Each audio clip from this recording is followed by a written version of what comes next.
Hello, my name is Ray Hughes, and I'm the interviewer for the Veterans History Project. We are at the main library in Cincinnati, Ohio today, and the date is the first day of July, 2014. Today we're going to be speaking with Walter Kraus, and Mr. Kraus goes by the name of Gus. It's a pleasure and a distinct privilege to interview you today, Gus, and regarding your service in the military. But first, we know that you were a submariner, but just find a little bit about your life. Well, when were you born, Gus, and where? I was born November the 15th, 1920, in Bamberg, Bavaria, Germany. And my father was in World War I in the cavalry for Germany, and he was wounded at Verdun, and he spent 18 months in the hospital, and it was in Alsace-Lorraine, and after the war, Alsace-Lorraine was turned over to France, so they transferred him to Wiesbaden, to the hospital there. And my mother was working there with his sister. My mother was a cook for a big famous lady there, and my father used to come there on weekends when he had a liberty, and he went there, and my mother always cooked, and that's how he started dating her, and that's how eventually they got married.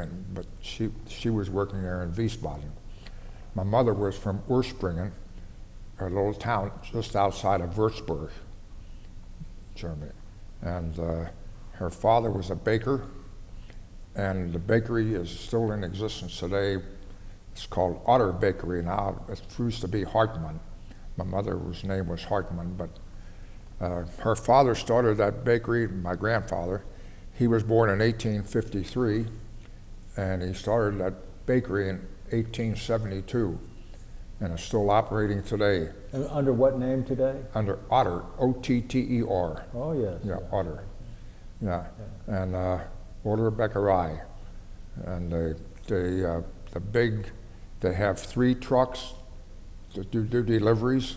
Mm-hmm. They deliver and they go to Karlstadt, where the Braun, the BRAUN shavers and electronics equipment, and they deliver bread and rolls and everything to them. And so when we were over there, my second cousin, Albrecht is his name, he runs the bakery now, but where my grandfather and his father and his son, they had to knead the dough and everything. All that's done by computer today. Yeah. They got the whole thing computerized and mechanized, and he doesn't have to get up at 3:30 or 4 o'clock in the morning to start kneading dough. And what was your mother's maiden name? Hartmann, H-A-R-T-M-A-N-N. 2 N's. Mm-hmm. Yeah. But they got married in 1920, and I came along in November, and then my father had been on the quota to come to the United States before the war started. Oh. But he had an aunt, his mother's sister was a Good Shepherd nun at a Good Shepherd convent here. The last one was in Carthage. It was called Girlstown. Girls what? Girlstown. Oh, yes. Yeah. But it's up across where St. Xavier High School is right now. Mm-hmm. There was an big old dome church there. I don't know if you've ever been up there, but she was stationed there, and she always wrote and told him, opportunities are good over here, why don't you come? But anyway, he remembered that, and he got picked up for the quota, but my mother and I weren't on it. Oh. And so he had to make up his mind, did he want to come or not? So he decided to come, and he told my mother, well, I'll see you, you know. So at the time he left, I was about about 4 years old, and so he left. And of course the relatives all said, he's leaving him, my mother. But she had faith in him. Mm-hmm. My mother and I, we traveled around Germany to our different relatives who were having kids. You know, she was sort of a midwife for them. Oops, can't get that open. But right. Here, can you my get hands are more. Oh, thank you. Yeah, and so anyway, we kept waiting and waiting, and he kept sending us money, but he couldn't get us to come over here. But he finally, he was staying with a man named Madden. Madden had a shoe store in Covington and Newport, and they had a home on Linden Street, and he had a room there with them, and he stayed there. And he worked for Schmidt Showcase Company in Cincinnati. But eventually, a fellow by the name of Brent Spence, for whom this bridge is named, was a representative. right. And Mr. Madden wrote to him, and he made arrangements to get my father moved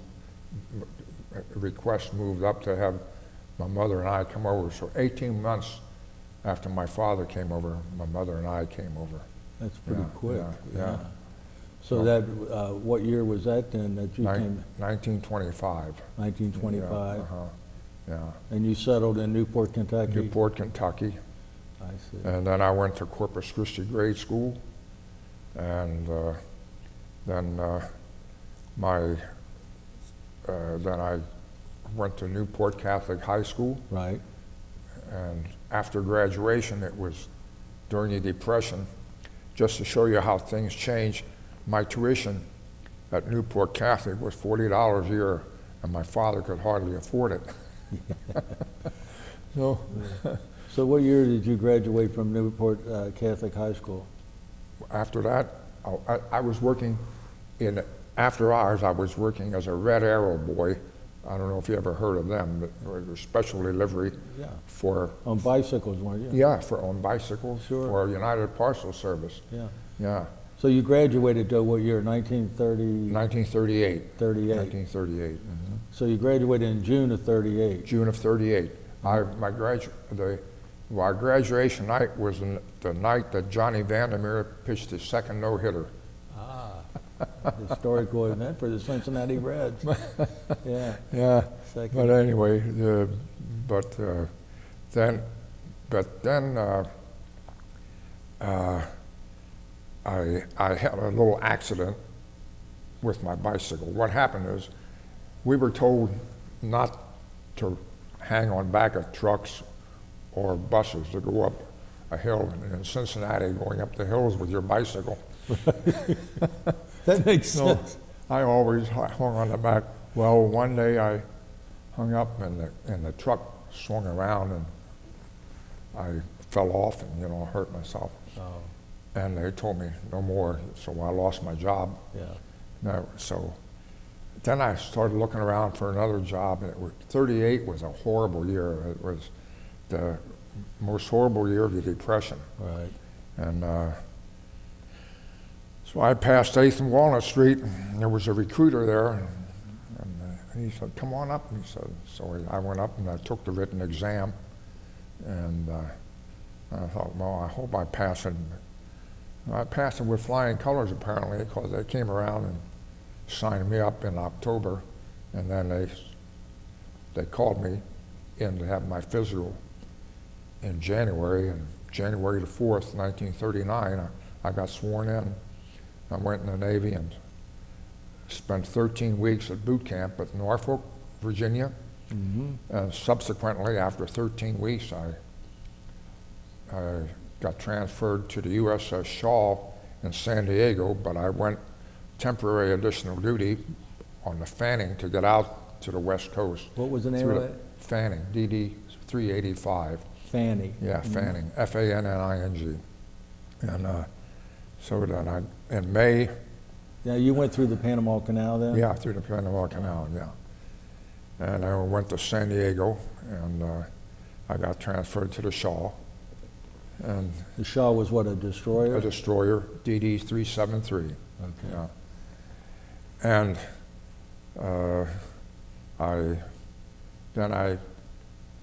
I was mess cooking, but then I also I got selected to go to sound school. At that time, it was known as sound school at that time. It was the first sound school in the Navy. But it was called sonar. Right. And I volunteered to ride the S-27 and the S-28 for passive training, passive sound training. And so that was my first introduction to submarines, actually being on one. Now, what were the two submarines? S-27 and S-28. Okay. Yeah. And their names were? They didn't have any names. Just They were just S-27. S-27 and USS S-27, and it was the SS 132, and the 28 was SS 133. Oh, okay. That was the designation. Right. See? And the S-36 was SS 141. Five numbers ahead. Okay. Yeah. These submarines were launched in 1918. But after the war, there was a treaty called the Treaty of London that said that submarines can't be built anymore and so forth. You can't continue to build them, can't put them in commission. So they set them aside, Mm-hmm. But then, after 3 years, they said, well, that treaty is no longer good. What happened is France and England were the only two countries out of the 5 that said no. But Russia, Japan, and the United States said yes. So to building more ships. Okay. So they've started putting them back in commission. So the S-36 went in commission in 1923, and eventually went in 1926. She went to China, and with a group, S-36, S-37, S-38, S-39, S-40, S-41, 6 boats. How long did you stay on board when you volunteered? Now, this is where you were in training for sonar. I wasn't there at that time. I'm just giving you a background of the submarine. But then, anyway, when I went on the Shaw, I was going to sound school on the submarine, and that's where I was interested in the submarine and got acquainted with the various systems and so forth. And the executive officer had the commanding officer write a letter for me requesting that I be sent to submarines if I so requested, and I did. I requested it when I went back to the Shaw, and so the yeoman helped me write it up, the letter, and attached the letter that I had, a copy of the letter that the skipper of the S-27 sent me, and it was sent, and this letter was sent to the Bureau of Naval Personnel, but it was sent disapproved by the commanding officer of the Shaw. So I got stuck. I was on the Shaw, but eventually, after, I think it was February 1940, that they said, well, orders came in for me to be transferred temporary additional duty for for duty to the Asiatic fleet. And then I got transferred to the Whitney and then the Dixie and the Melville, I think was the other one. I made a tour of various tenders. Every time one went to sea, I got off and went to the one that wasn't. I carried my hammock and sea bag around. Okay. But anyway, in June, I think it was June of 1940, I got transferred to USS Chalmont, the transport, and then I took a 6-week boat trip to China. On the Chalmont? On the Chalmont, yeah. We stopped at various ports, Guam and Manila, and Chifu, Shanghai, and finally Tsingtao, and I got transferred to the Canopus. And after a week on Canopus, I got transferred to the S-36. So that's how I ended up. And then we didn't go to China in 1940. That was our last time we went to China. The Asiatic fleet usually spent 6 months in China and 6 months in the Philippines. The summer months were spent in China, winter months in the Philippines. When we came back to the Philippines, we didn't go. The tension between Japan and the United States had increased during that time. What time period is this? 1941. This is 1941, and you're on the S-36? I was on the S-36. I qualified in February 1941, but I went aboard her in August 1940. Okay. Yeah. What was your job on board the submarine? I was in engineering. I was a fireman first, and a mess cook for a little bit. Then I was in charge of the motor room. Afterward, I made. At that time, you had to go from fireman second class, fireman. There was fireman second class, fireman first class, and then you went to second class. There was no third class rating for the artificer group. There was no third class machinist mate. There was no third class metalsmith. Everything was, fireman first class was the same as a petty officer. Okay.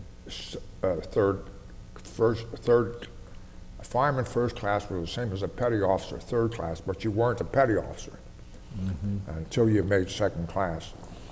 And I made second class in October 1941. No. Yeah, October 1941. Where were you in October of 41? In the Philippines. In the Philippines. But when the war started, before the war started, we knew there was a lot of tension, so forth.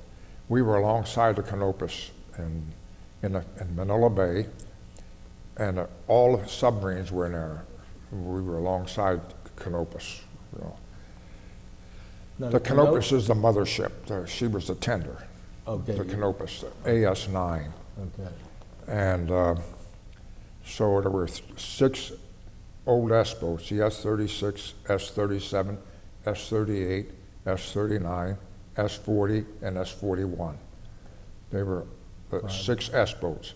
Then you had the P-boats, the Tarpon, the Pickerel, the Permit,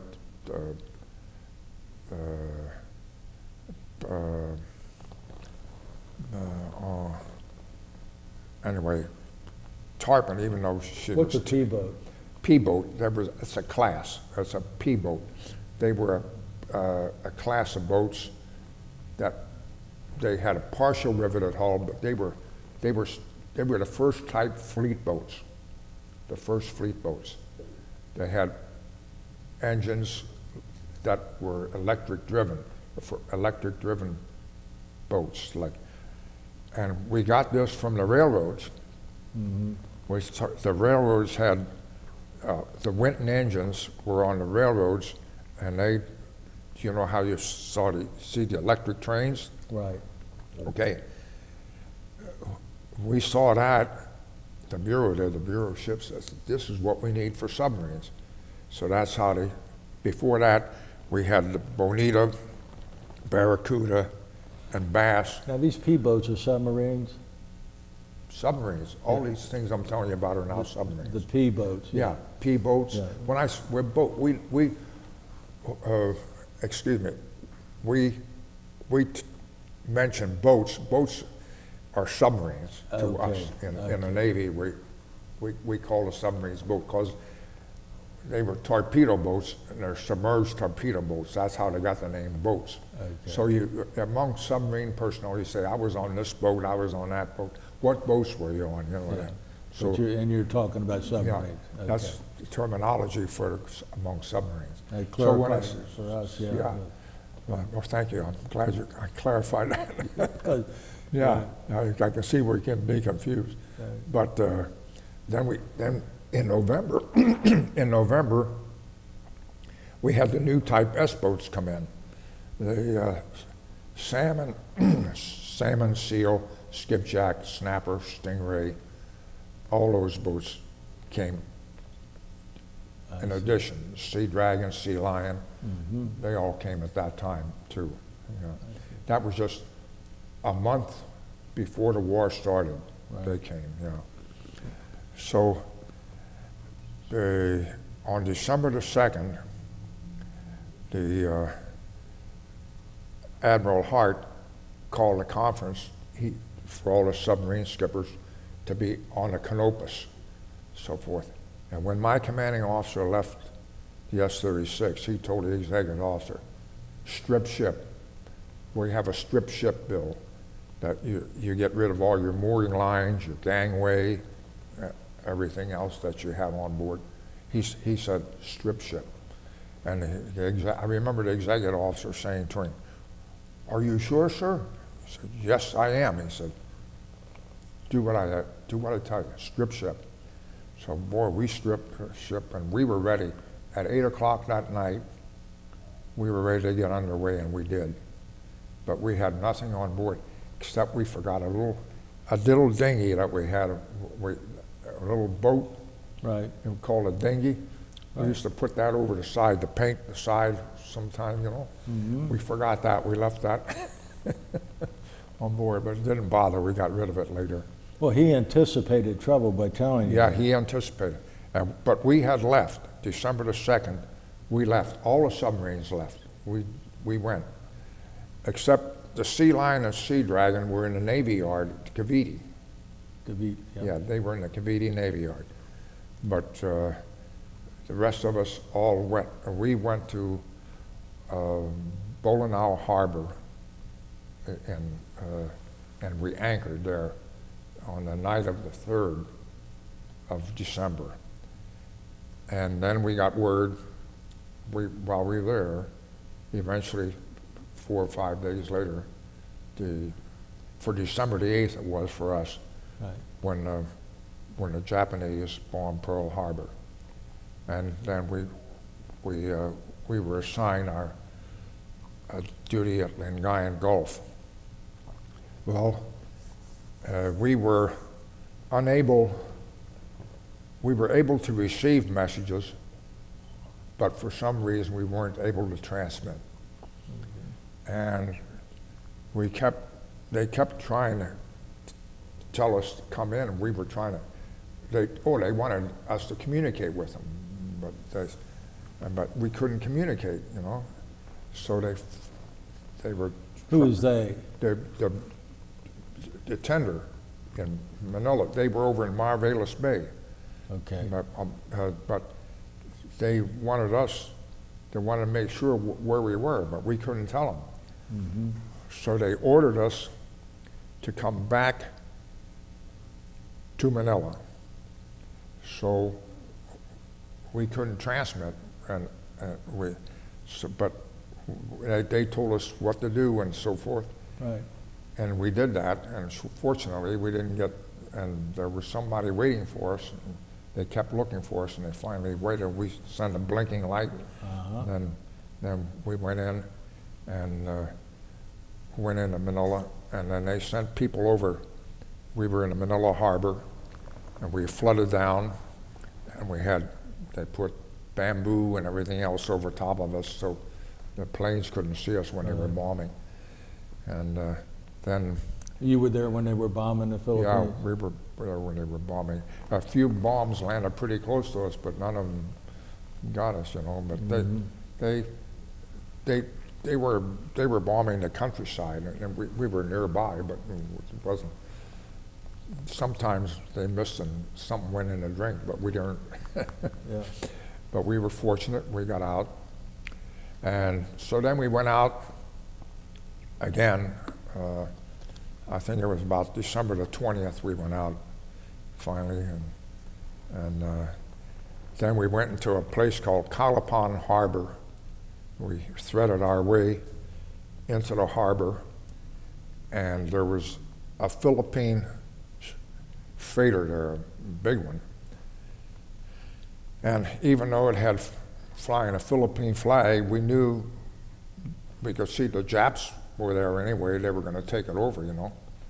Oh. So we fired 2 torpedoes, and one of them hit, and we sank that. It was a 5,200-ton freighter, and we left. And then they ordered us to go. Well, first of all, we had so many problems. Let me give you so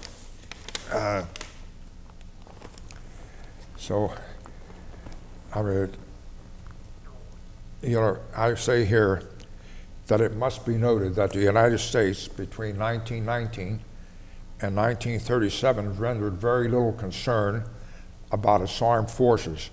In general, we were isolationists, and our Congress felt that the natural barriers of the Atlantic and the Pacific Ocean provided us with all the protection we required. In the meantime, Japan and Germany occupied themselves with improving and building the most modern armies and navies conceivable. Consequently, many of us, including myself, were serving in obsolescent vessels. Military strategists are agreed that the ships sunk or damaged at Pearl Harbor would have been doomed with greater loss of life if later they had been engaged in battle with their Japanese counterparts. Right. In this regard, the adversity suffered at Pearl might be described as a net gain despite the high costs in lives and obsolete battleships. It was a wake-up call. My submarine career began in July 1940 when I was assigned to the USS 36 in Tsingtao, China.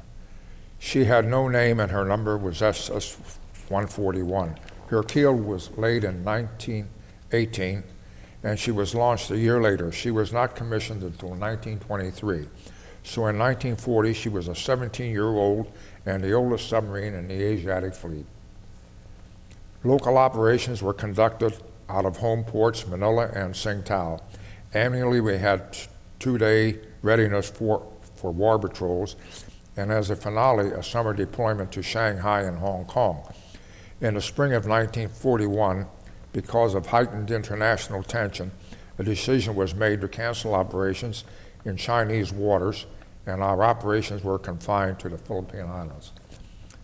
On December the 2nd, 1941, while in Manila Bay, the captain, after a briefing from the Commodore on a submarine tender Canopus, issued orders to our exec to make all preparations for getting underway in full war readiness condition. Included was a strip ship order which left behind such non-essentials as our tiny brow, canvas hatch covers, topside awnings, and our mooring lines.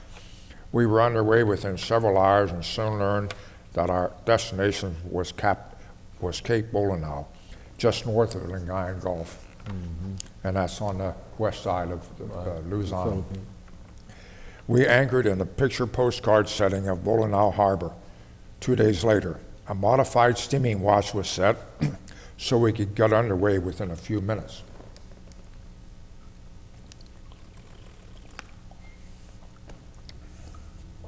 And the captain then related to us that Admiral Hart had sent a message that war with Japan was imminent and we were to be exceptionally alert. And I say, I often wonder why such orders were not issued at Pearl Harbor. Yeah. Yeah. But we were close to Japan out there in the Philippines, so it was natural that we would assume that they would hit us first, right? Yes, yes. The excitement of being on alert soon wore off. We were hot and sweaty, no air conditioning, very short of fresh water, so like good sailors everywhere began to grumble and complain. I think most of us felt that war was coming, so why not adapt the philosophical attitude of acceptance, since there was very little we could do about it. In the very early morning of December the 8th, we received messages that hostilities have commenced. Govern yourself accordingly. The batteries were topped off and with a quick charge, and we got underway for our patrol area in Lingayen Gulf.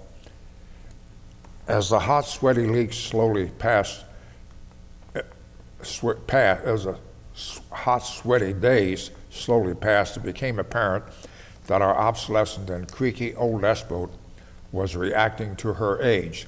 Without air conditioning, the tropical heat and humidity reached almost unbearable levels. Tiny rivulets of condensation slowly trickled down the bulkheads and contributed to the many electrical grounds that plagued the electricians. Machinery that was nearly 20 years old first became bulky and then failed completely. The electrical steering system, though repaired twice, stubbornly refused all attempts to restore it. The main exhaust valves began leaking excessively, and a cracked cell was found in the after battery. And annoyingly, we could receive radio traffic, but were unable to transmit. Headquarters, concerned that we might be lost, ordered us back to Manila. We anchored off Mariveles Bay, awaiting recognition procedure. Clearance accomplished, we entered Manila Bay and moored inside the breakwater alongside a sampan and beneath a camouflaged netting that was painted to resemble another sampan when viewed from the air. There, the soft patch was removed in order to replace the cracked battery cell, and repairs were made to our transmitter and steering system. Our spare parts were very limited due to space and our reliance on a tender. We took on provisions, refueled, took on extra spare parts, and then headed south to our patrol station at Verde Island Passage. On New Year's Day, the captain decided to investigate the small harbor of Calapan on Mindura's northeastern edge. Inside the harbor and moored to a seawall during unloading operations was a small transport. Our skipper skillfully threaded the boat inside the narrow confines of the harbor and carefully crept as slow as he dared. He fired 2 torpedoes. Bam! It was our first experience of hearing a torpedo explode, and it was much louder than any of us had anticipated. And though dust and paint chips flew off the bulkheads and overhead, we all had Cheshire cat grins of triumph. 1 fish, 1 hit, 1 ship. The captain, observing that the explosion was on the far side of the target, concluded correctly that the fish had run deep and had detonated. We call them fish, this torpedo. Fish had run deep and had detonated on impact with the seawall. This was confirmed as the target listed heavily and sank, presenting her untouched flank toward us. On January the 8th, we requested an in-port stay because our electrical and engineering casualties were rapidly mounting. Our Nelsico engine's exhaust evaporators were not able to keep up the demand of our battery water consumption. The crew itself used no fresh water except to brush teeth. We didn't have any sanitary tanks either. We just had a direct flush. Oh, okay. So you had to have an engineering degree to operate that damn thing, because so it didn't blow back into your face, you know. Yeah. So we were first ordered to Balikpapan, Borneo, but within a few hours, this was changed to Surabaya, Java. The Japs had landed at Balikpapan. Reluctantly, we headed south, and within a few hours, the port air compressor failed. When we talk about an air compressor, you got to remember these Nelsico engines had an air compressor attached to them as part of the engine. Cool. The Nelsico engine, because it was a 4-cycle engine, and the air had to be pumped into it from a compressed air pumped into the air inlet to go to each cylinder. Okay. So the air compressor was a vital part of the Nelsico engine. And when I mention air compressor, it's the air compressor on the engine. The port compressor failed on the port engine. Yeah. The Black Gang, as we call the mechanical ratings, worked long, fatiguing hours in oppressive heat with no success to repair it. The air compressor on diesel engines are a vital component since it is the compressed air that ignites the fuel. 2 days later, we had problems with the starboard compressor, the same starboard engine compressor. A few hours later, the port main motor succumbed to a myriad of computer short circuits, and the starboard main engine lubricating pump malfunctioned. With only 2 main engines mechanically clutched to 2 main motors, it is obvious that any single unit in such an array would be crippling. The crew was very tired. Men who were not in the Black Gang, torpedomen, electricians, everybody else, volunteered to help in the searing, strength-sapping heat of the engine room and motor room. We had like 120, 125 degrees in that area. Yeah. And we had no air conditioning and no ventilation. Each day seemed to bring another mechanical or electrical failure. Yet somehow you find a way, with innovations running rampant, bringing forth and yet a yet more determined effort on the part of an exhausted crew. In the early morning darkness of 15 February, with half of the port main motor innards littering the deck of our after battery compartment, our engineer officer requested a delay on the morning dive because the starboard main motor had lost lube oil pressure. Almost immediately, simultaneously, the OD called for the captain to the bridge as his binoculars discovered a target. Great balls of fire, a term our skipper generally used as a cuss word, followed by take her down fast. A full-grown destroyer was determined to ram us and loomed menacingly close aboard as our hatch thumped shut and we slid beneath the surface.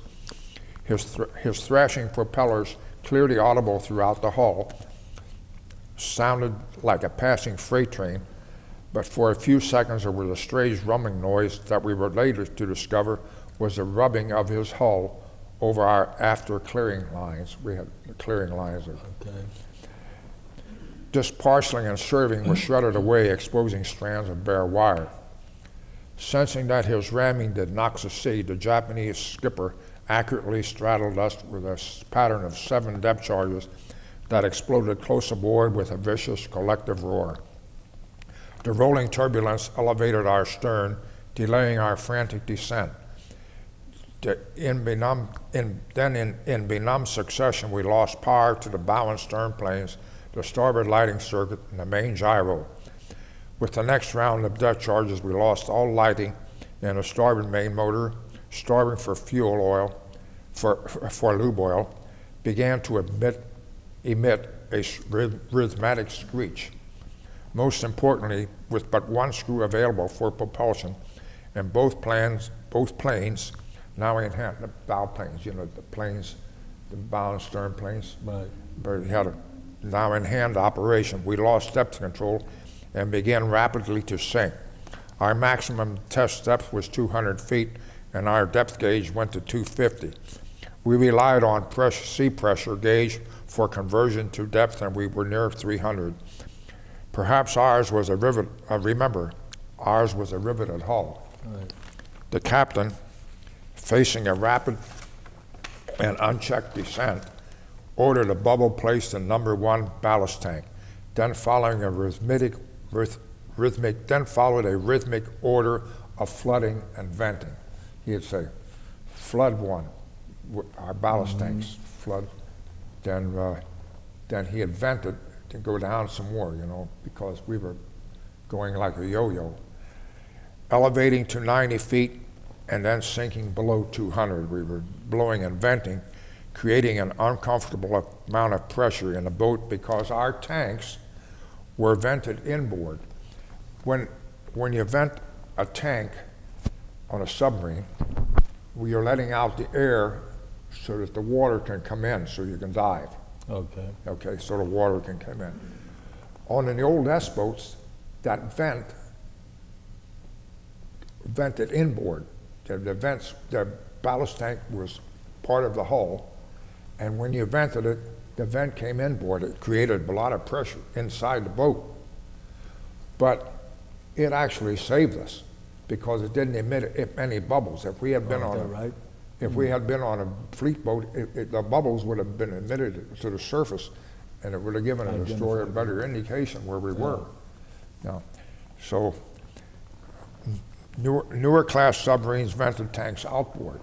However, this discomfort probably saved our lives because we emitted no surface bubbles to disclose our position. The destroyer continued a pinging search as our depth continuously fluctuated. During this time, I was in the motor room knee-deep in water. Now, you were hit, correct? You had been... We've been depth charged. Right. We've been depth charged, but we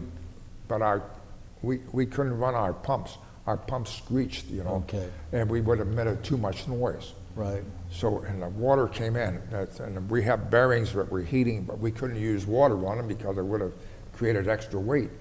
So we used solid oil to come in, and we took the bearing top off and poured solid oil over it so that we could keep going, you know. So you're knee deep in water because we couldn't pump it out. That's right. Okay. Right.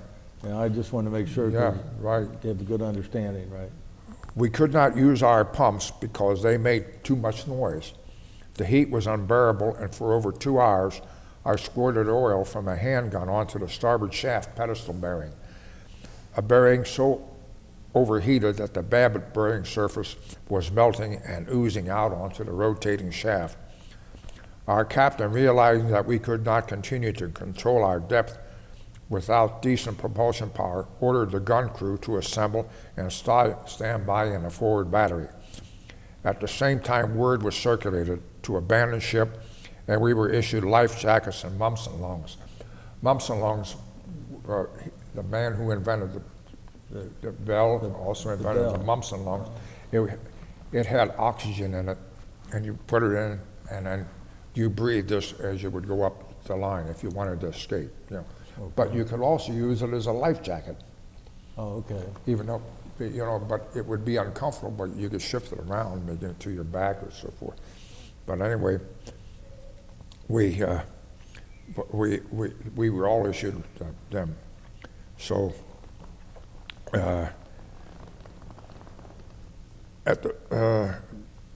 by mid-morning, the captain, still maintaining the con, had with the plainsman solved the trick of maintaining depth with but one screw and at 1/3 speed.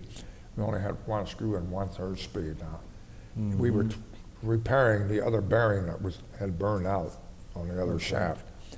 After a couple hours, we lost contact with the destroyer, and thankfully, he with us. Now see, it was obvious that the Japanese, it was good for us, but the Japanese had no follow-through procedure at that time. They just assumed that they had sunk us. Right, know? okay. And so later on in the war, that wouldn't have happened, but this was the beginning of the war. The war was only 2 months old. We were getting experience and they were getting experience, you know. Well, they thought they'd sunk you. Yeah, so they stopped. You know, we just assumed this. We don't know what reason. Right. Yeah.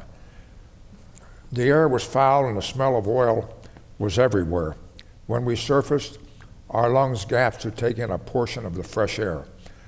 Our one good engine drew in the air from the open conning tower hatch, and it was like manna from heaven. No one has slept, and even though we were exhausted, you felt a feeling of relief and joy. We headed south for Surabaya as the exhausted electricians continued working on the port main motor. That night it was back in commission, but after assuming the load of the battery charged 6 hours later, it began to smoke again. In addition, the starboard main motor lube oil supply failed again. We submerged at dawn on the 16th of January. Many of us were in advanced state of exhaustion and some dehydrated.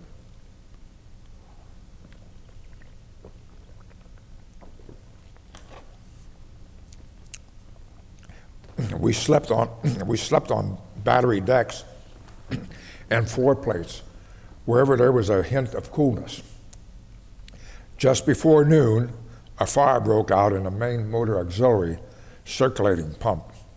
It was quickly extinguished, but it interrupted our sedation because the acrid, irritating fumes burned our eyes and caused us to cough and retch. On the 17th of January, both port and starboard shafts were out of commission because of the main motor lube oil failures. Again, they were repaired by men with oiled and dirty bodies and no fresh water. And we used Gilly. You know what Gilly is? It's torpedo alcohol. We had Guam blisters that because of the sweat increase, we call them Guam blisters. It's the sweat and everything run between your legs, and boy, you had to be careful you didn't get that down on your testicles, you know. Yeah. But boy, that's the only thing we had. We couldn't use it. We didn't have any fresh water for us. It was for the batteries, you know. So, the 18th of January marked the first time since the 7th that no major part of the engineering plant was out of commission. We continued down through the Macassar Straits, and on the 19th we were able to get in a full battery charge, and when the charge secured, we had both engines on the line for propulsion. Murphy's Law, which was unknown to us at the time, certainly revealed its compelling logic as we optimistically made our way down the straits. On the surface, with both engines running and drawing in the fresh air, we were revitalized. Many of us took a bucket face wash to freshen up and shaved, and Torpedo Gilly wiped away the oil and underarm discomfort. We were making 10 to 11 knots surface speed.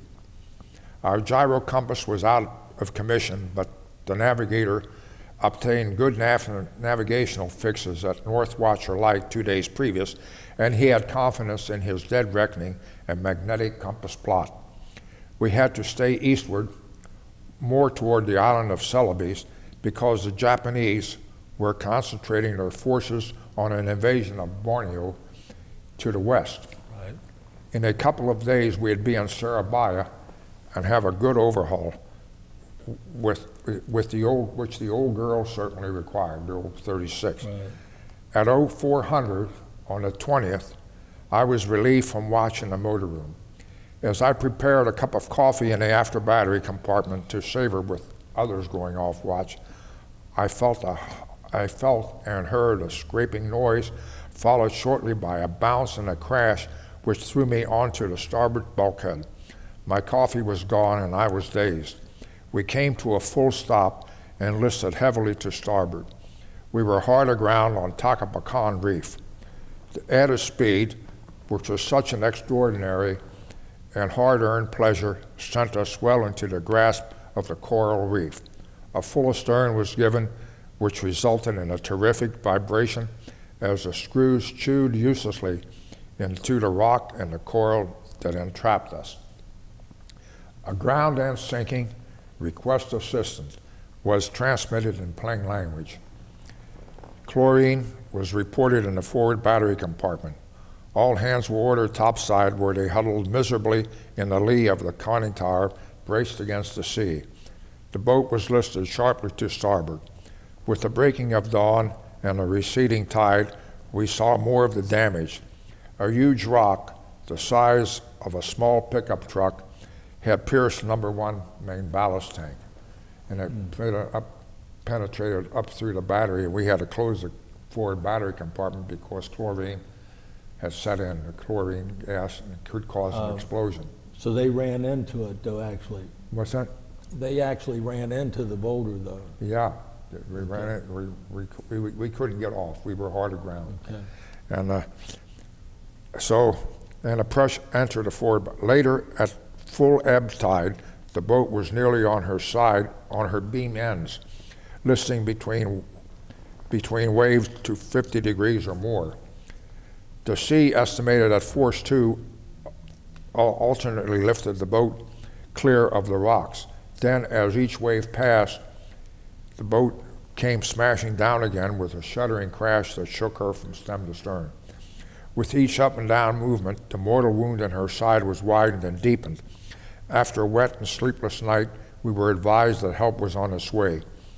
We were all drenched and sunburned from the equatorial sun, and it became increasingly clear to all of us that any salvage effort was doomed to failure. About 1500 on the 20th, a Dutch freighter, the SS Seaboot, moved slowly near the reef with bow into the sea and lowered a lifeboat. After rigging the boat for flooding, we disembarked in orderly fashion, leaving the old lady for the last time. The SS Seaboot gave us passage to Sarabaya. We wrote her. She was a Dutch freighter. And they took you And the with? Dutch freighter, she took us first to Celebes, where we got a good meal and so forth, and we boarded her again. But at Celebes, we were all reunited, you know, and so forth. But on that freighter, they had pigs, chickens, everything, right? And they baked their own bread and everything, you know. That was a typical Dutch freighter in the East Indies. How many men were on your submarine? We had 43. 43, okay. Yeah. And all 43 were able well, we got out. to board the freighter? Yeah. Okay. And I have a plaque over there when we scuttled the boat. I picked those 2 items up. Oh, did you? That's right. It's on it. I put it on the desk there. I'll be darned. Yeah. Sure. Yeah, you can look. Yeah. Is it still running? That's right. Yeah. Well, that took some foresight. Yeah. I wanted to have a souvenir.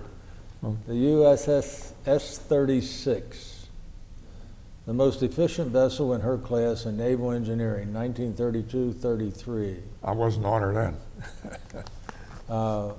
And that's the firing order of the engine. That's the only thing else. Firing order of the engine, yeah. The starboard and the port side. Yeah. Recovered from his submarine in Macassar Straits by machinist made second class Walter S. Kraus, January the 20th, 1942. And my middle name is Sebastian. And that was the feast of Saint Sebastian. It was. Yeah. January the 20th. 20th. That's ironic. What happened to Tom was on St. Crispin's Day, and what happened to you was on St. Sebastian's Day. Yeah. Yeah. Very good. Yeah. Thank you. Thank you. Thank you. That's gorgeous. What a piece of history. The Seaboot gave us passage to Sarabaya, and one of the things, you know, we were all given stations, and my station on the Seaboot was, I had a watch. It was in a propeller alley. I don't know if you know what that is on a steam. Well, you go down, and there's you open a watertight door, and you go in, and there's the shaft turning there, and so but noisy and hot. Yeah, and so that's the after shaft room, you know. Yeah. So when somebody sighted a periscope while I was on watch there, and all at once the watertight doors closed from the bridge. You know, it closes. They put a button, right. A mechanical button. It closes. It's an electromechanical unit, and I'm in there, and the lights go out, and I can't see my hand in front of my face. So I take my flashlight, you know, and I look around, and so I'm hitting on a damn door. I want somebody to open, and my light goes out. Oh, gee. And I heard the damn waves and so forth. I thought we were sinking, you know. Sure. And finally, after about half an eye, the door open. But boy, the next time I went on watch, I was right close to that door, and if that damn thing was going to close, I was going to be out of there. You're not kidding. Oh, my goodness. Oh, But your imagination will run away with you like I can that. imagine. So anyway, they gave us passage to Surabaya, and we were all assigned to other submarines in the Asiatic fleet. 16 of the people assigned to other submarines, 16 out of 43, perished in other submarines. You know, we lost 52 of them. So we lost 4 guys on the Sculpin. We lost a guy on the Cisco, another fellow on the Keat, and 2 on the Legardo. And so anyway, it was 16 out of the 43. 16 out of the 43. And we lost 52 submarines, you say, 52. in the war? 52 submarines during World War II, yeah. This was the second one lost. The Sea Lion was the first. But the Sea Lion lost 3 men, the Sea Dragon 1 man, when they bombed it in Cavite on December the 10th. That was the first loss, and this was the second one lost. Yeah. Okay. But so anyway, you'd think that considering all the agony and grief that the S-36 gave us with her equipment engineering plant, you'd think good riddance. On the contrary, it just seems that most of us have learned to love her more because you have tried so hard to keep her and please her. Most of us agreed that we have a soft spot for her in our hearts. John Hollenbach, a shipmate who served with me on the 36 boat, lives in the Groesbeck area of Cincinnati. He's 90 years old now and doesn't get out much anymore. He died since. When we get together, we always reminisce about our experience aboard the old boat, and we are still amazed that we got through it all. Many of our shipmates who were transferred to other subs perished with them on war patrols. The organizations of the Submarine Veterans of World War II and the United States Veterans Incorporated, who are responsible for this function and the tolling of the bell, are dedicated to preserving the memories of our shipmates who are in internal patrol.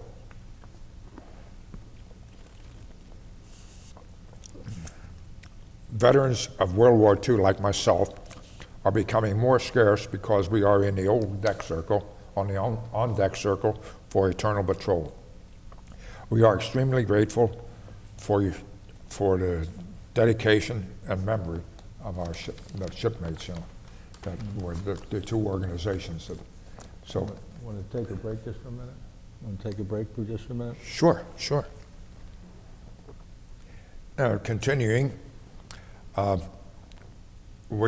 in February, while I was in Java, I was put on guard for fuel supply, the fuel supply areas. You know, we had guns, the old Springfield 30-30, Right. World War I type, Bold action. and we had the old helmets with the doughboy type. Right. Yeah. So anyway, we stood watch there, and the Japs bombed us. We call it Dr. Pepper eyes. It was like 10, 2, and 4, you know. So you could expect them at 10 o'clock, the whole wave would come in, and then at 2 o'clock, another wave would come in, and the bombs would come all around us. And I had people in a trench. I was like in a trench, and a guy in the next trench might get hit, so forth, and I didn't get hit, you know. Mm-hmm. So eventually, we were called in, and I was told that I was going with a group to Chilajap, Tjilajap, Chilajap. Chilajap. And I didn't know where that was, but anyway, the Holland was there. And I went aboard the Holland, and then a funny thing happened to me there. The quartermaster notebook went missing after I got aboard the Holland. And they wanting, what happened to the quartermaster notebook? You know, that's an important Right. notebook. So I was getting ready to go on a working party. Come here, Kraus. The captain wants to see you. Captain? I said, the captain of the Holland? Yes. Yeah. We noticed that you're born in Germany. Would you know what happened to the quartermaster notebook by any chance? Oh my goodness. I said, God, I don't know what you're talking about. You know? Oh my goodness. I said, no, I don't have it. So he said, well, he said, you're not permitted to leave the ship till we find a quartermaster notebook. So I was supposed to go to the USS Sailfish, and I was held up. So it was about a day later that they found the quartermaster notebook. The captain called me up and he apologized to me. He said, but he said, you weren't the only one. We had several other people we had that were foreign born. We had to take a check. I said, I had no hard feelings. I said, no hard feelings. Right. I said, but I missed my assignment. Don't worry, you're going to get a submarine. He said, so sure enough, about 2 hours later, the snapper came in and I went aboard, and then I went aboard the snapper. Yeah. And when I went aboard the snapper, there was a skipper named Hamilton Laurie Stone. Now, he was a lieutenant commander. He was 43 years old. Oh, man. Okay? And I was getting ready to go aboard. He said, get that man off my ship. I was standing on a gangplank. And the Tiedemann, the exec says, Captain, he has orders from the squadron to come aboard. He said, I don't care, get him off there. So Tiedemann moved me in, and he moved. So finally, he got me aboard. And he said, go down below. He said, stay away from the captain. I said, don't worry. So anyway, I went down below, and finally the captain tells the exec he wants to see me. And I go in his stateroom. He says, what's your name? I said, Walter Kraus. He said, Kraus? I said, yes. He says, what is your rank? I said, I'm a machinist mate, second class. You're an apprentice seaman on this ship.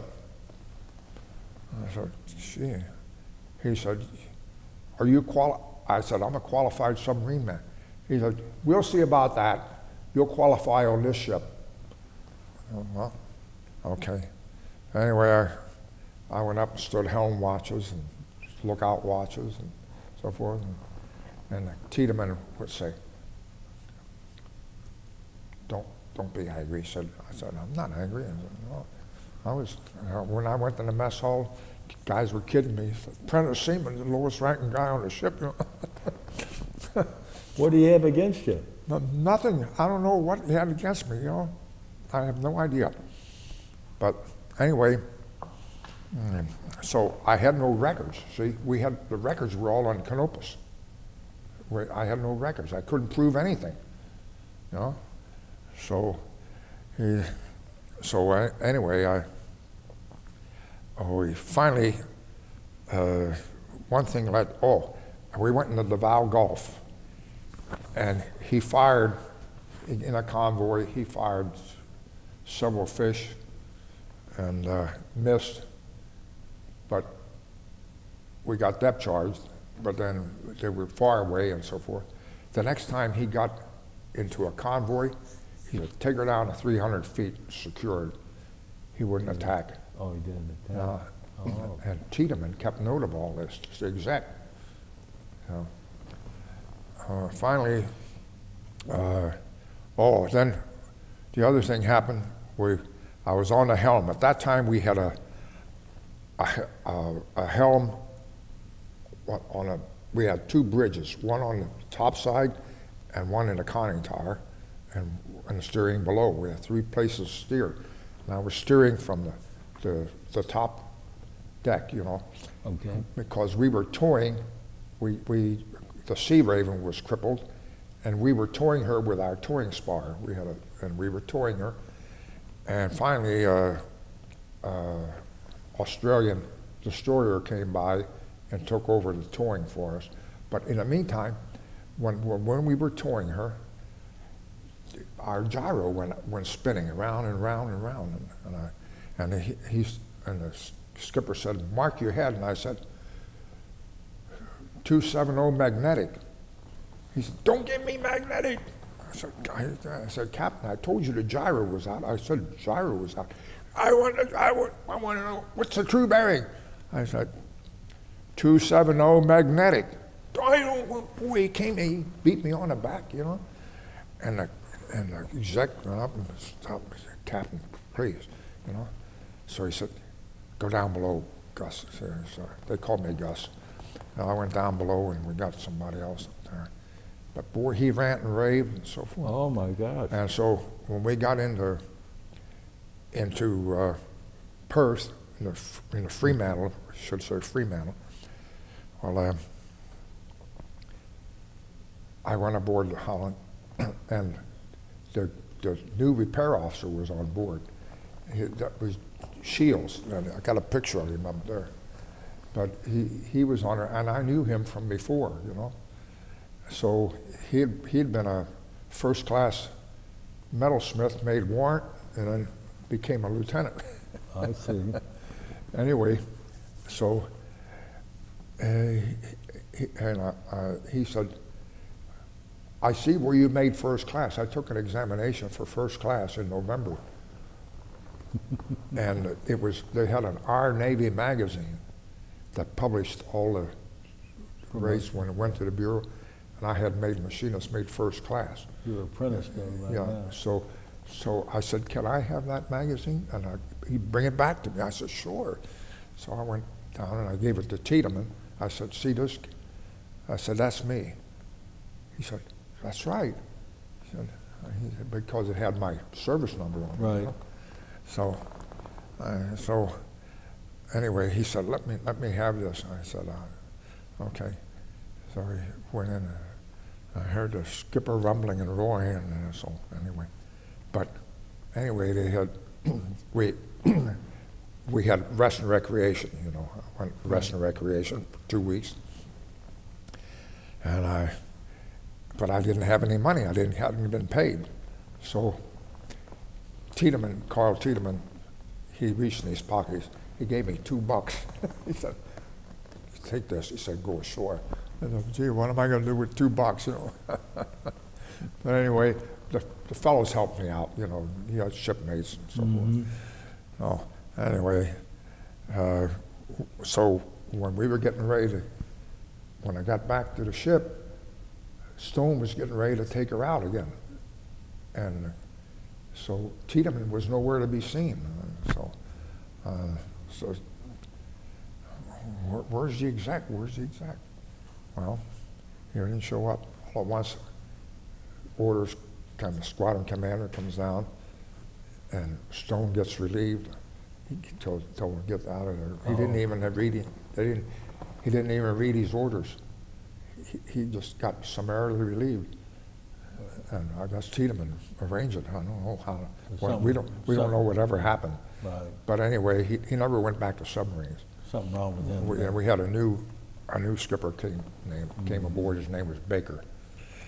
So anyway, so that's, and then we went out on patrols. You know, but in the meantime, we made patrols out of, and you know, on a patrol run, you might be out there 60 days, say. Out of the 60 days, you're going to have maybe 4 to 5 bad days. Mm-hmm. But depth charging and things like that, the rest of the time is boring. You know, you have to, and sometimes you go on a patrol and you have 2 days, 3 days, 4 days. But depends where you are. And what's the name of the submarine you're on now? Snapper. Snapper. Snapper. Yeah. And I made 11 patrols altogether, 11 war patrols. And but then after the war, toward the end of the war, I got transferred to new construction. I went to the USS Pickerel in Boston, but they sank a submarine up there called the Lancetfish. Submarine construction is for people who know what the hell they're doing, believe me. Mm-hmm. And Cramp was a shipbuilding company, and they had all kinds of problems with men. So the Pickerel was delayed, and they sent me down to New London to the Cobbler. So I went to the Cobbler, put the Cobbler in commission, the SS-344.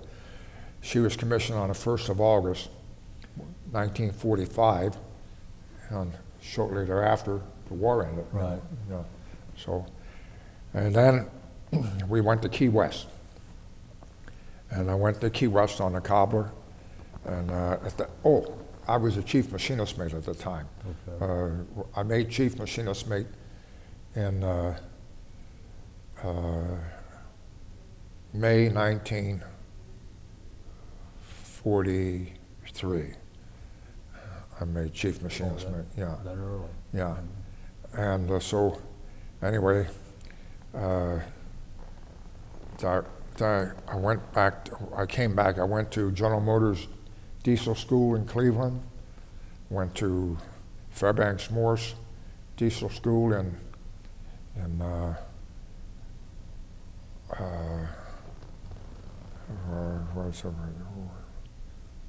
Fairbanks Morse, Rockford, Illinois. I think it was Rockford, Illinois. And then I went to Governor's School and different schools that they have York Air Conditioning and Refrigeration. I went there for 6 weeks.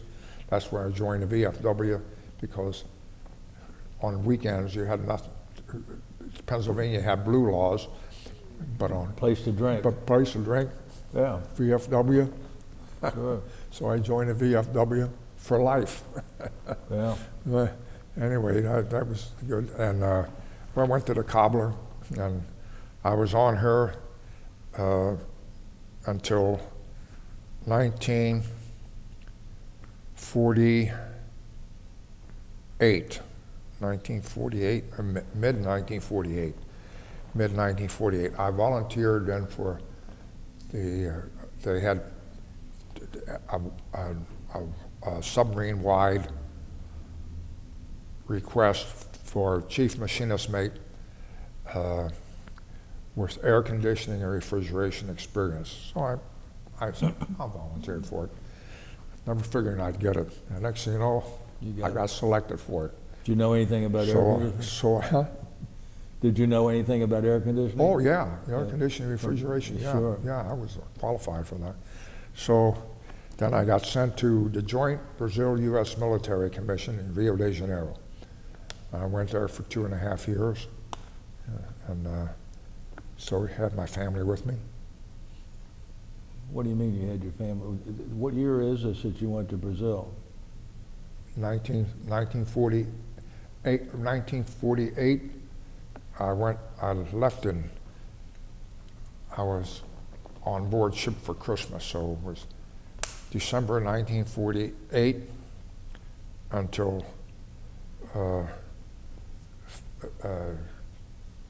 May 1952. Are you 51.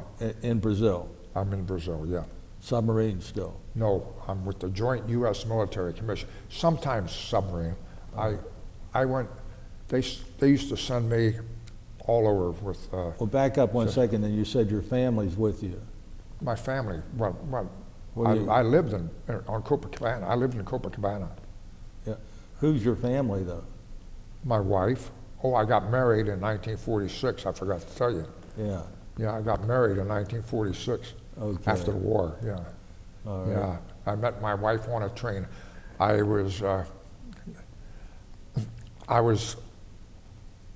had a car. I bought a car, and it was a Packard. Big car. in a 37 Packard. And I had it up in Staten. I was in Staten Island for 3 months after the war. For 3 months, submarines were there. The draftees, the reserves were all leaving, getting our papers out of the Navy, and so we were down to 32 men on the submarine Cobbler. From 43 to... Yeah, and so we were putting submarines out of commission in order to make up the differential, you know, and they kept the better submarines in commission. So then we went to Key West, but my car was in Staten Island. But I parked it over in Newark, New Jersey. Newark. So anyway, I wanted to get my car. So I kept telling the captain I wanted to leave to get my car. Oh, that's when. So time went on. 1 second. All right. I wanted to get my car, which was in Newark, New Jersey. So I put in a request for leave, which I was entitled to, but of course at the convenience of the Right. commanding officer. Anyway, J.B. Grady was my commanding officer. So one day he called me in. I'm going to give you 2 days leave.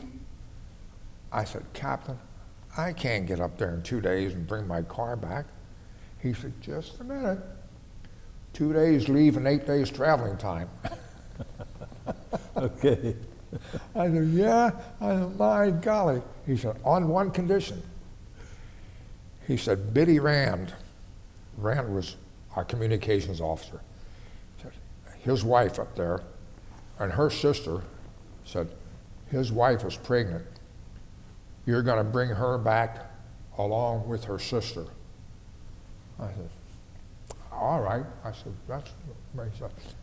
He said, you have to go up to New London to get her. I said, that's all right, I'll do that. Yeah. So when I get up to New London, I get a call from the captain, and he says, while you're up there, pick up Mid Clark, the gunnery officer's wife. She had an accident with her car and she can't drive it. Bring her down here too. I know, my God, that's 3 women. He said, can't you handle that? I said, sure. So anyway, we didn't have the super highway then, you know. Right, right. And they take the Chincoteague ferry and, you know, so anyway, I drove from New London down, but on the way up to take the train, I was in a dining car and I met this girl, and she was from Bunker Hill, West Virginia. On the way up from where? On the way up from Key West Right. to go to Newland, to go to Newark, New Newark, Jersey. yeah. So I said, well, and so anyway, we got acquainted. That's how I met my wife. And we kept corresponding. And then I saw her again on vacation. And so we got married in August 1946. I see. And you had 3 children with your wife? Yeah, we had Stephen, who's now, he's 67. 60, yeah, he'll be, let me see, he'll be 67 this September. Mm-hmm. Yeah. And Mary Alice, Carol Suzanne, who she died at age 3.5 from leukemia. Mm-hmm. And then Mary Alice, who was born in 1954, she was born in 1953, I think 53. You said you were divorced from your first wife? Yeah, she divorced me, yeah. What was her name? Maxine, Helen Maxine. Miller was her last name. Miller, huh? Miller. I see. Yeah. And, so you brought everybody back down, and But so she- you had your family with you in Brazil. I just had I just had Stephen and my wife with me in Brazil. Okay. And then she got pregnant and went back to the States I see. before me. She left me down there. Uh-huh. Yeah. And but that was in 1950. She left. So she was there 49 until about mid 50, and then I stayed until March. I think it was March or April 1951. I came back. Yeah. I see. And where were you stationed then? Now, what did you do during the Korean War? Mostly down in Brazil? No, during the Korean War, I was with. Well, I also went to Portuguese language school. I speak Portuguese. Oh, como vai você? Yeah, doctor. Muito obrigado. Oh, yeah, thank you. But anyway, they sent me to ONI language school at Canacosta for 6 weeks before I went to Brazil. And so when I came back, they sent me to Philadelphia Naval Shipyard, where we had the St. Louis and the Philadelphia, the Brooklyn and the Nashville, and the Macon, and I can't remember that. Anyway, these ships, two of these ships, were given to Brazil.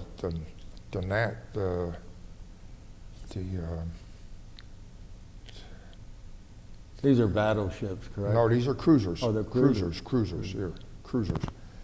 But trying to think of the two ships that we gave to Brazil. But anyway, I served with them as a liaison for engineering, I see. on the steam plants. I see. And I rode them back to Brazil, and then I served with the Chileans and rode them. They had the Nashville and the Brooklyn, and one of a lot of the people in Philadelphia said, that Irish ship that's in here, it was called the O'Higgins. O'Higgins is like the Bolivar of Chile, He was the big name in Chile, O'Higgins. Is that right? And they call it the Irish ship. Yeah. But they named it the O'Higgins, the Nashville. So, were you in that type of service during the whole of the Korean War? Yeah. I was just Liaison? that, and I was with NATO, the NATO forces. After that, I in the meantime, I got commissioned a warrant officer. I got promoted to warrant officer, and I was a warrant officer when I got transferred to the Chesapeake Bay Training Group, NATO forces. So I served with the NATO, with the Belgians, the Dutch, the Norwegians, the Greeks, all the NATO forces. And in the meantime, before that,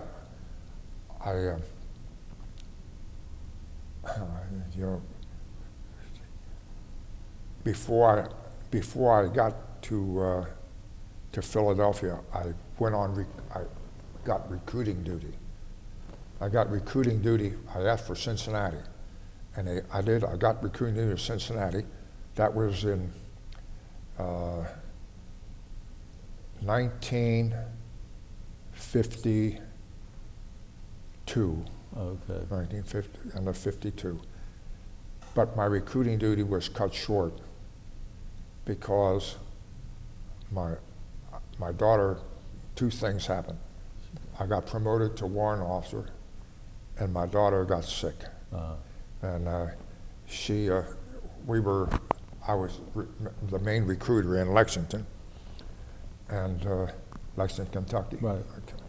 So she wanted me to carry her, so I carried her and so forth. But she fell down and she bruised herself. And the bruise didn't heal. So my wife and I, we took her to the doctor, and the doctor said, I'm not certain. He said, but I think your daughter has leukemia. So I said, leukemia? Well, I heard of it because of I was remember the Argentine lady. What was you know, she became president of Argentina. Yvonne Perón. Yvonne. So anyway, so I said, what is, that can't be healed. And I said, I can't be healed. So he said, you better take her to the hospital. Well, I took her to the hospital. God, at that time, the Navy didn't pay for any outside medical. You had to take them to the Navy hospital or something like that. Well, the bill down there was horrible, so I had to transfer up here to Wright-Patterson, you know. So I took her to the Wright-Patterson Air Force Base, and they treated her very nice up there. In the meantime, I rented a place in Bond Hill, but I was a warrant officer at the time. Yeah. And so she went into what we call a remission, but the Red Cross, and see, my wife was able to stay with her and everything up there. They made a room for her, and very convenient. She was up there for about, I'd say 2 months. And they gave her transfusions and so forth, and then finally she went into remission. So when that happened, well, the Navy got word that she was all right, so they transferred me to Fleet Training Group Chesapeake Bay. And that's how I got to the NATO force. Yeah. In the meantime, when I was there, I was only there for about a month and a half when my daughter got sick again, and I took her to the Portsmouth Naval Hospital, and she died there. And then we buried her in Martinsburg, West Virginia. So, so then from there, it really devastated my wife. You know, you never know what happened between two people when something like that happened, but she blamed the Navy a lot for things, but the Navy didn't have anything to do with it. It was just, you know, and I know I was gone a lot, but we had a good life. But anyway, she said she met someone else. She wanted to get married and so forth, but she never did. But anyway, so you got divorced? So she divorced me. I didn't contest it. Right. And and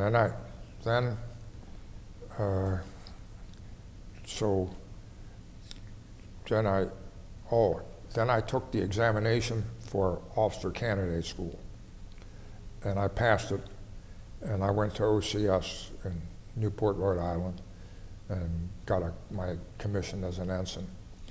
At the same time, I had a commission as a W-2. Warrant officer. So I was beside myself. You're going to take a cut in pay. I was on safe pay. They put me on safe pay as an ensign because I was making more as a warrant officer W-2 than I would as an ensign.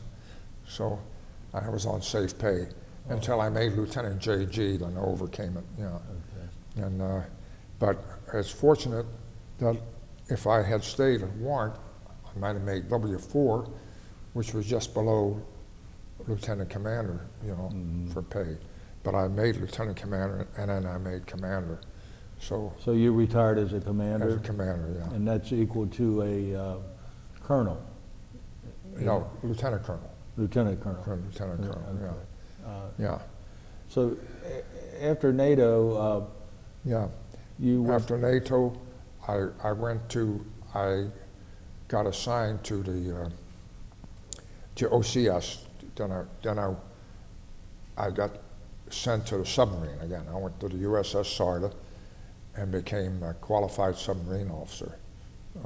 I was on a Sarda for 2 years. Sarga, SS 488. S-A-R-G-A, Sarga? SARDA. Sarda, SARDA, okay. Sarda. Yeah.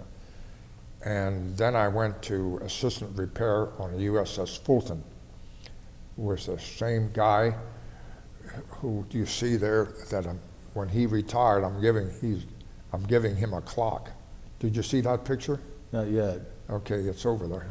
Uh, It's over there on in the black case. no, it's just on the top. Yeah, right there, yeah, Right the there. black frame. Yeah, black frame. Now, he was on the other ship with you. Yeah, he was on the Holland. Yeah. What was his name? Shields, we call him Pappy Shields. Yeah, Shields. I was a JG at the time, and I was the assistant repair officer. When I went aboard, I had been to damage control and firefighting school in the Navy, and I came aboard with my orders from the Bureau as damage control officer. So when I went aboard, there was a fellow named L. Patrick Gray III, and he had the distinction, I say, he made Time magazine cover. He was the first, first FBI director after J. Edgar Hoover. Gray? J. Patrick Gray III. Yes. Okay. Now, not J. L. Patrick Gray III. L. Patrick Gray III. That was 1972 then. Yeah, 19. No, it was way before that. It was, yeah, it was 1970. You're right. Yeah. But when he was that director, you're right. Finally got rid of him. Yeah, I'm sorry. Yeah. Yeah. But anyway, he was my executive officer on the Fulton when I went aboard. Yeah. So I went aboard with these orders, and he said, "Do you know who I am?" I said, "No, sir." I said, "I know you're the executive officer. Don't you know my name?" I said, "No." I said, "I know who the commanding officer is. It was Shepard." You know, he said, "Well, that's at least you know who the commanding officer is. But you should know who the executive officer is before you come aboard to report." I said, "All right, sir." He said, "You're not going to be the damage control officer." He said, "You're going to be the assistant repair officer, aren't you?" I said, "Whatever you say, sir." He said, "Because," he said, "I've been through 6 assistant repair officers with this guy, and I hope that you're gonna be all right, because I'm not gonna go through another one." Oh, gosh, okay. And it happened to be him, you know. We got along splendidly. Yes, yes. I took care of my job, he took care of his, and I always went to him and told him what I was gonna do, so forth, and we got along very well. So I was assistant repair officer for 2 years with him. What did you do during the Vietnam era? During the Vietnam, well, after I left the Fulton, I went to E&R, engineering and repair, at the submarine base, engineering and repair facility, and I was the hull officer there. And my boss was H. Caldwell, whose father had been the first commanding officer of the USS Holland, first commanding submarine officer. His father married at age 47. He said, "Boy," he said, I came along, he said, but he said he was a good dad, you know. He said, but he said those were rough days. He said he volunteered for submarine duty and he got it. And he said, you know, but anyway, that's a different story. But anyway, then while I was hull officer there, a call came in they needed a hull officer on the USS Proteus, which they were cutting it in half for the first Fleet Ballistic Missile submarine ship in Charleston, South Carolina, and I had to go down there. So I had a home in Groton, Connecticut. I sold it, went to South Carolina, Charleston, where I was hull officer on the Proteus. And we cut that in half, put in a 144-foot section, and it became the first missile submarine for the Holy Loch, Scotland. So I was only on it until she got to Scotland, and then I got transferred to the Philadelphia Naval Shipyard as planning superintendent for the submarine overhaul of submarines, a submarine planning officer. So at that time I was a lieutenant, and and I was there for 2 years. You know, I bought a home in Haddonfield, New Jersey, and that's where my wife decided to leave me right then. Over there, she because I was home every night, but she was unhappy, and she had a lot of problems. I think the death of the child affected her very badly. Yeah. And anyway, so then I went from there. Where did I leave from there? From submarines. Oh, what did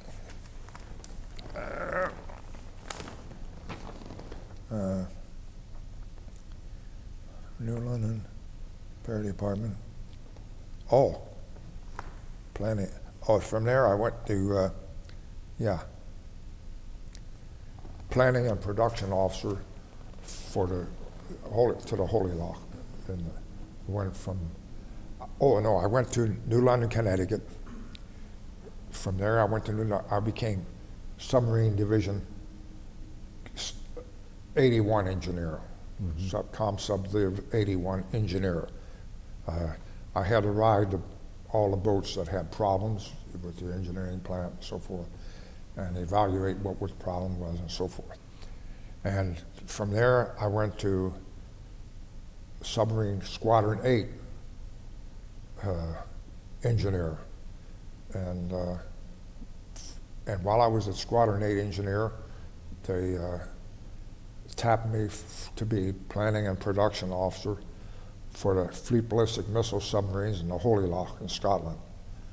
So I got transferred to Scotland, and I was over there for 2 years, 2.5 years. And then I came back I got assigned to the Bureau of Ships in Washington, D.C. I was with the Bureau of Ships. I rode various ships that were being overhauled, that were being overhauled, or new construction that was being planned. And I was the expediter for different parts that they needed at certain times. While I was there, my son had turned 17.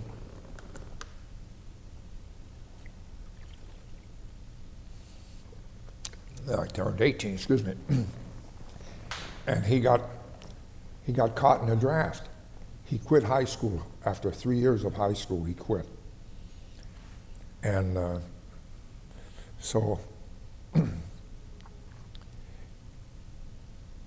anyway, he wanted, he was going to get drafted. Right. So he came to me, and so I said, what do you want from me? He said, I want to get in the Marines. I said, yeah, I can get you in the Navy tomorrow. I said, why do you want to go in the Marines? I want to go in the Marines. I said, geez, Stephen. I said, you'll probably go to Vietnam. He said, I don't care. It's all right. I said, geez. I said, you don't want to do that. He said, the hell I don't. He said, I want to go in the Marines. Can you help me? I said, well, I'll do what I can. So I knew the Marine officer who was in charge of down at the Naval Arlington, the naval, where they had the naval officer. So he said, well, let's see what we got here. He says, yeah. He said, I got an opening down in New Orleans. I said, New Orleans? I said, I don't. He said, well, he said, he can fill it. He said, well, he said, he don't have to go to New Orleans. He said, I'll make sure the guy down there gets the credit for it. He said, but we'll send him on that billet. So I called Steve. He said, hey, I'll take it. I'm going to get Marines. Okay. So anyway, I got him in the Marines. So, okay. So then he goes to boot camp, and so I went down to see him a couple times, and Camp Lejeune, so forth. And anyway,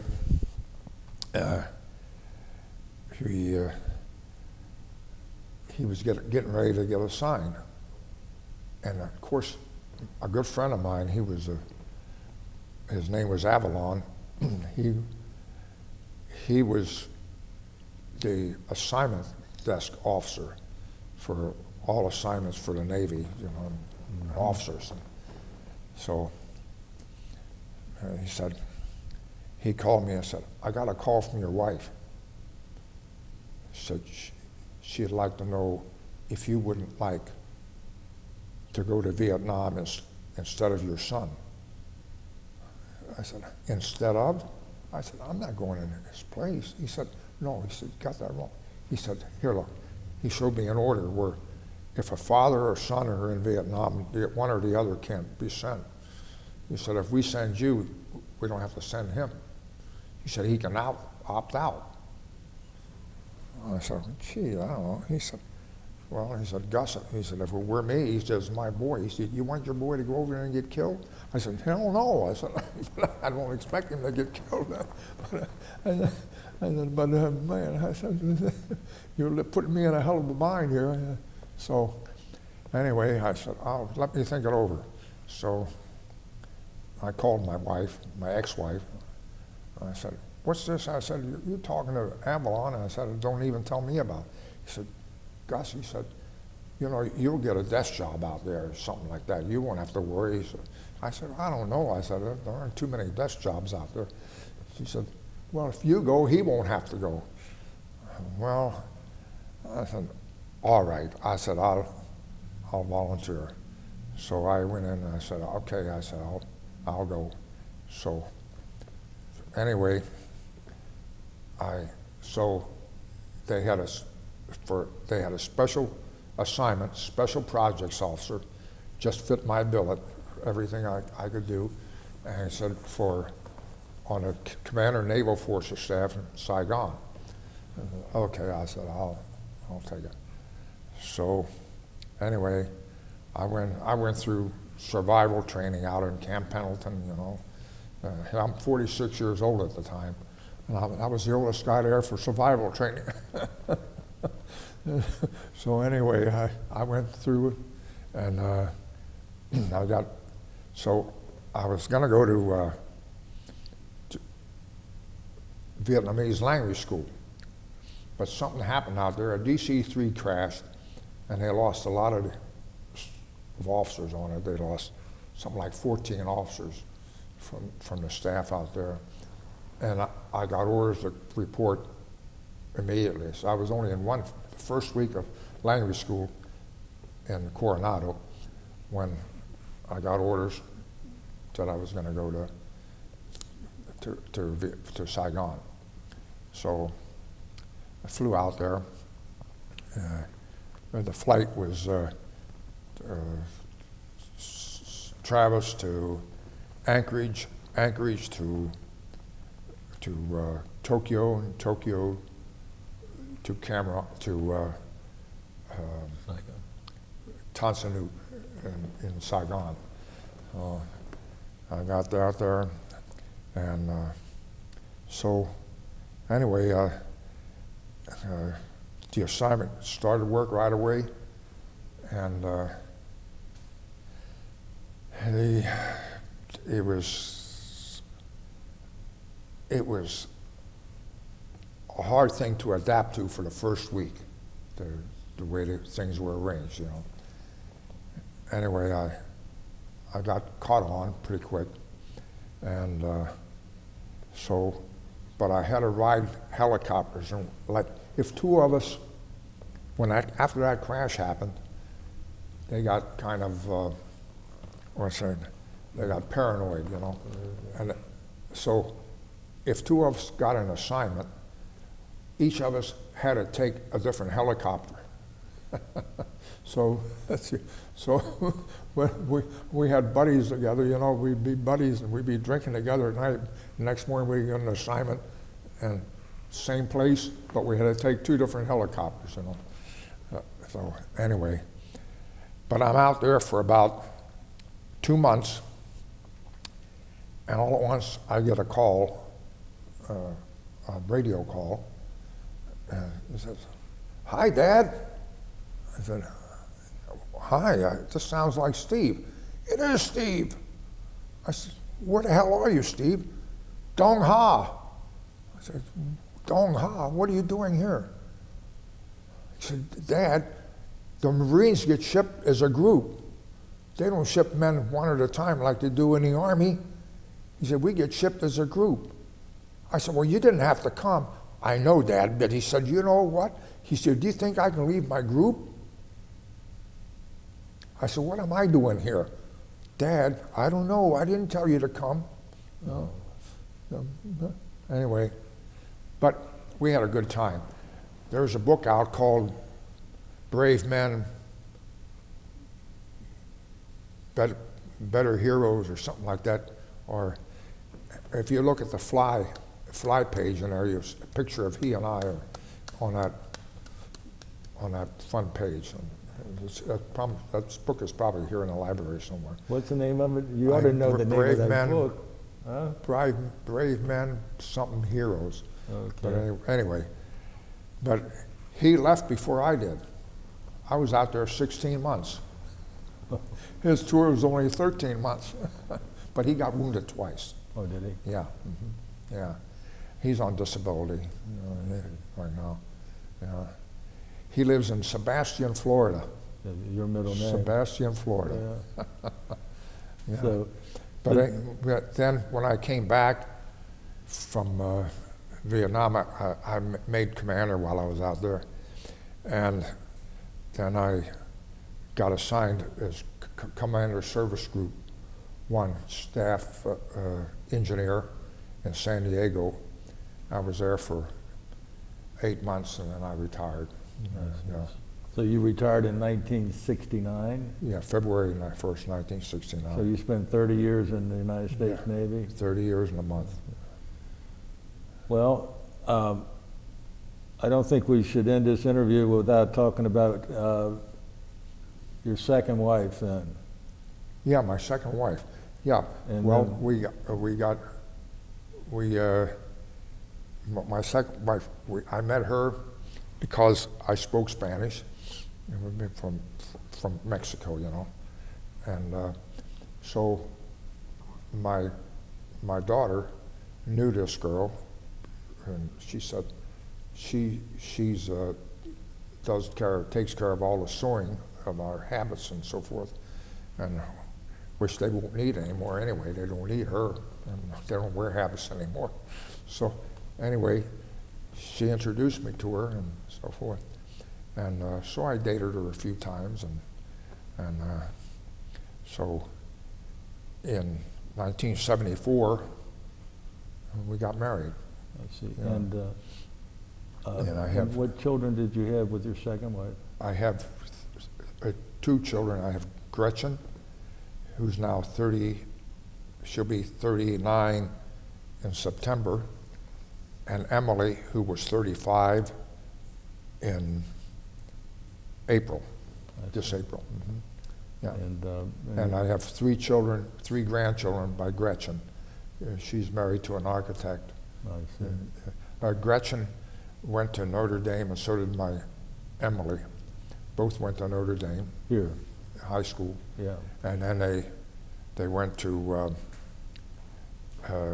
Gretchen went to Xavier University,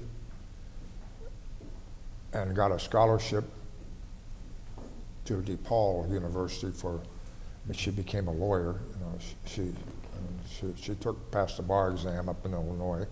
She's a lawyer, and she's married to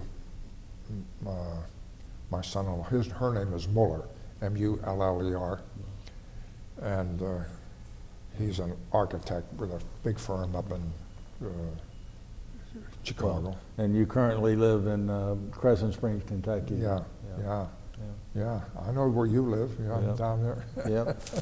Well, it's been a pleasure to have this interview with you. We've used up our time, and I want to thank you very much for allowing us to interview today. Well, thank you, your Bert. experiences in the United States Navy, and we thank you for your service. I thank you. Right. Appreciate it very much. Appreciate it. Right.